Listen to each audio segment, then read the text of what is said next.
Manhattan, a concrete jungle, full of life, full of dreams. In the summer of 1999, the city was buzzing, not with insects, but with energy. People rushed through Times Square. The lights were bright, the noise was constant, yellow cabs were everywhere. They were like yellow rivers flowing through the streets. Life was normal. It was predictable. Kids played in Central Park. They laughed and ran on the green grass. Families had picnics under the big old trees. The sun was warm on their faces. No one knew what was coming. This was just another beautiful day in the greatest city on earth. The air was thick with the smells of the city, hot dogs from street carts, perfume from fancy shops. The city had its own special scent. It was a mix of everything. In the subways, deep underground, people traveled from place to place. They were packed together, reading newspapers or listening to music on their Walkmans. They were all part of the city's heartbeat. On top of skyscrapers, business deals were being made. Important people in suits looked out over the amazing view. They felt like they were on top of the world. The city felt strong. It felt safe. It felt indestructible. But nature has its own plans. It doesn't care about our schedules or our dreams. Deep in the forgotten, damp corners of the city, something was changing. In small puddles of still water and hidden, wet places, a new threat was growing. It was silent. It was deadly. The city's millions of people had no idea. They went about their days, completely unaware of the danger that was breeding right under their noses. They were busy with their own lives, their own worries, their own joys. The calm was beautiful, but it was also fragile, like a thin sheet of glass about to break. This sense of security was something everyone shared. From the artists in Greenwich Village to the bankers on Wall Street, life felt solid. The summer heat was normal. The occasional buzz of a single harmless mosquito was normal. No one ever thought that such a small creature could bring a giant like Manhattan to its knees. The city was a fortress of steel and concrete. What could a tiny insect do? This false sense of safety was the real danger. It left the city and its people completely unprepared for the battle that was about to begin, a battle for their homes, their safety, and their lives.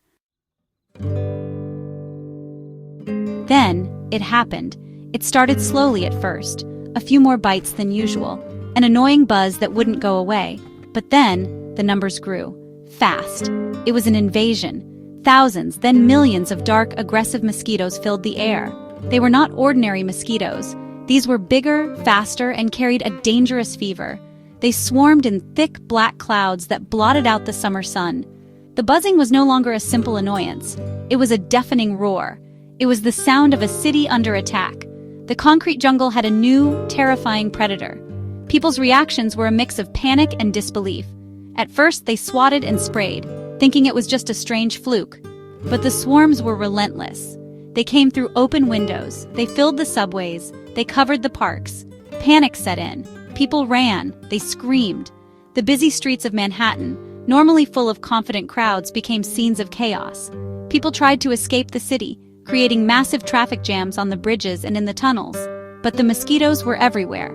The feeling of being trapped was terrifying. The city that never sleeps was now a city that couldn't escape. The danger was real.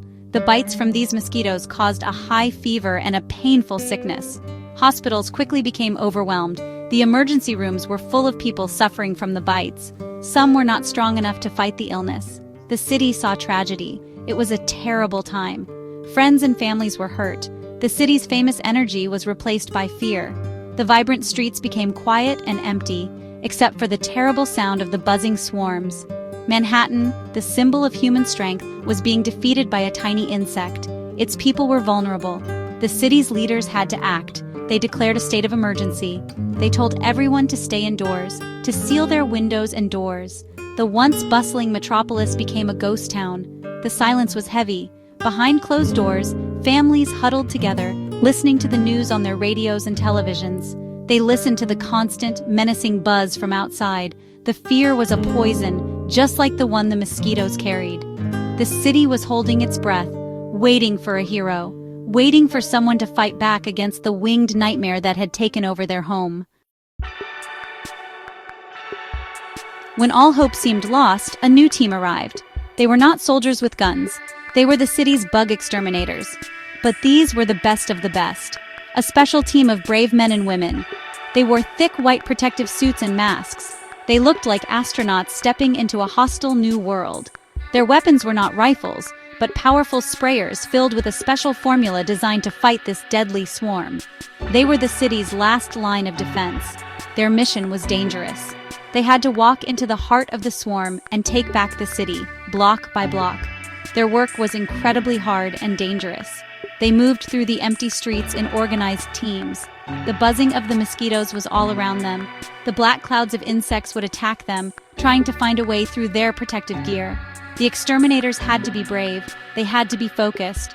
They sprayed the parks, the alleys, the subway entrances, and the sides of the tall buildings. They worked day and night without rest. The summer heat was intense inside their suits, and they were always tired. But they knew that millions of lives depended on them. They could not fail. They used a two-part strategy. First, they used powerful fogging machines on trucks to spray large areas. This created a huge cloud of pesticide that killed thousands of adult mosquitoes at once. It was like a big chemical storm. Then, ground teams went to work on the breeding sites. They searched for any standing water, from puddles in the street to forgotten buckets on rooftops. They treated these areas to destroy the mosquito larvae before they could hatch. It was a slow and careful process. They had to be thorough. Missing even one small spot could allow the swarm to grow back again. Slowly but surely, their hard work started to show results. The constant, loud buzzing began to fade. The thick, black clouds of mosquitoes started to thin out. People watching from their windows saw fewer and fewer of the insects. A small bit of hope started to return to the city. The exterminators were winning the battle. They pushed forward, clearing one neighborhood after another. They were tired, they were pushed to their limits, but they did not stop. They were fighting for the very survival of their city, and they were determined to win this war. Finally, the day came when the buzzing stopped. The air was clear again. The sun shone brightly on the streets of Manhattan, and there were no dark swarms to block its light. The exterminators had done it. They had gotten rid of all the deadly mosquitoes. The city was safe. People slowly started to come out of their homes. They were cautious at first, looking around, listening, but the silence was real. The threat was gone. A feeling of relief spread through the city. People cheered for the brave exterminators. They were heroes. The city owed them everything. The great mosquito disaster of 1999 was over, but it was not forgotten. It changed the city forever. It showed everyone that even the biggest, strongest city in the world could be vulnerable. It taught a valuable lesson about being prepared for anything. The city created new, better plans to watch for and control dangerous insects. They made sure that a disaster like this could never happen again. The empty parks and silent streets were a powerful reminder of how quickly life could change. It was a memory etched into the city's soul. Every year, on the anniversary of the invasion, the people of Manhattan remember. They remember the fear and the chaos, but more importantly, they remember the bravery. They honor the people who got hurt and the ones who were lost.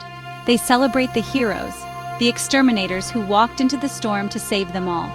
It is a day of reflection, a day to be thankful for the safety they now have. It is a reminder that people are strongest when they work together to face a common threat. The city is strong, not just because of its tall buildings, but because of its resilient people. That summer of 1999 is now a famous chapter in Manhattan's history. It is a story told to new generations, a story of survival. It serves as a warning, but also as a story of hope. It shows that even in the darkest of times, when nature seems unbeatable, human courage and teamwork can win the day. The city of Manhattan battled a deadly swarm and came out stronger on the other side, and everyone who lived through it will always remember the day the buzzing stopped and the sounds of life returned to their great city.